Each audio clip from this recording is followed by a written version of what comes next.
$9 billion doled out in 2009. The government, of course, their handling of Wall Street, just one reason Congress approval ratings are in the tank. Only 24% think lawmakers are doing a good job. 73% disapprove overall. And frankly, I'm surprised anyone thinks Congress is on the right path here. But you already knew I thought that. Joining us now, a congressman who I believe tells it like it is, Republican from Utah, Jason Chaffetz. He's a freshman on the scene, and he's here to tell us what he has seen inside those halls. Nice to see you again. Hey, thanks for having me. 24% approval. Are you kidding me? People, have they not seen the news? Exactly.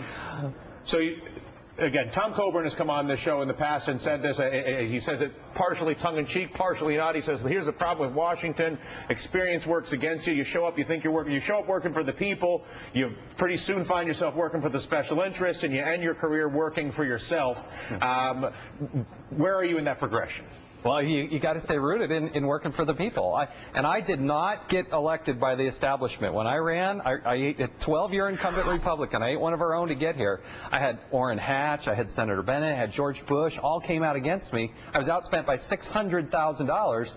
And we won, so I don't feel any obligation to the establishment. And I think Senator Coburn's point was less about the character of the individuals. I think there are actually a lot of people that go to Washington, D.C. that have decent intentions and actually want to be able to do this, but that the system, in order for you to stay in it, requires you to shift your loyalty from your constituents to special interests in order to get the money to stay in office. Do you feel that that's a fair evaluation? I think that's part of it. I mean, I don't mind going out and raising money. I think that's staying in tune with your own donors and your own state. What is maybe not so fun for me and a lot of colleagues is having to raise money.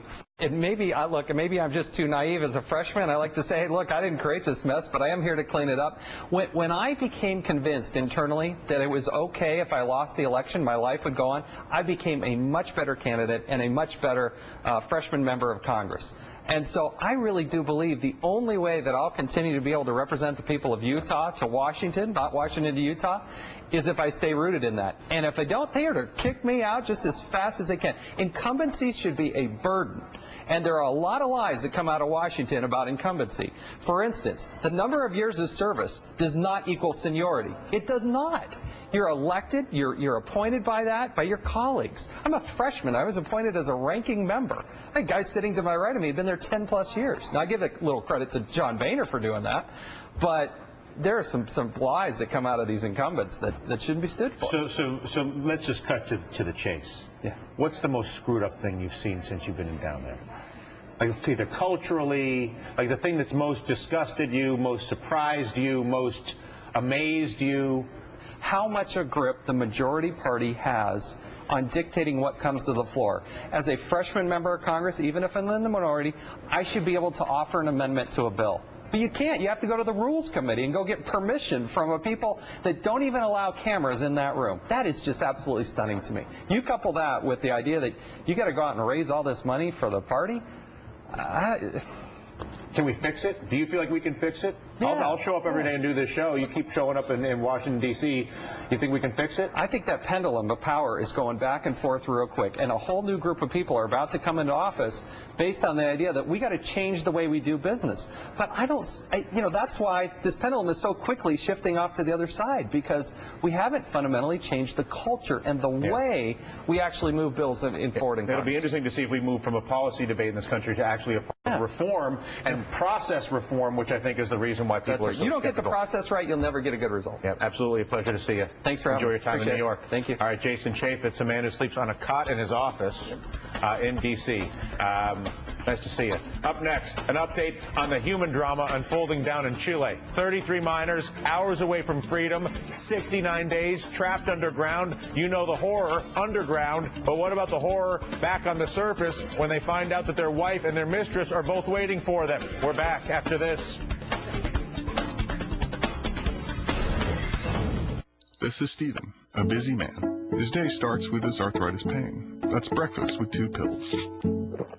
The morning is over, it's time for 2 more pills. The day marches on, back to more pills. And when he's finally home, but hang on, just 2 Aleve can keep arthritis pain away all day with fewer pills than Tylenol. This is Stephen, who chose Aleve and 2 pills for a day free of pain. And get the all-day pain relief of Aleve and liquid gels. It seems like every day, science discovers another reason why the nutrients in orange juice are good for you. And the list just keeps growing. So don't miss your morning glass. Florida orange juice. Healthy, pure and simple. If you've had a heart attack caused by a completely blocked artery, another heart attack could be lurking, waiting to strike. A heart attack that's caused by a clot, one that could be fatal. But Plavix helps save lives. Plavix, taken with other heart medicines, goes beyond what other heart medicines do alone to provide greater protection against heart attack or stroke and even death by helping to keep blood platelets from sticking together and forming dangerous clots. Ask your doctor if Plavix is right for you. Protection that helps save lives. Certain genetic factors and some medicines, such as Prilosec, reduce the effect of Plavix, leaving you at greater risk for heart attack and stroke.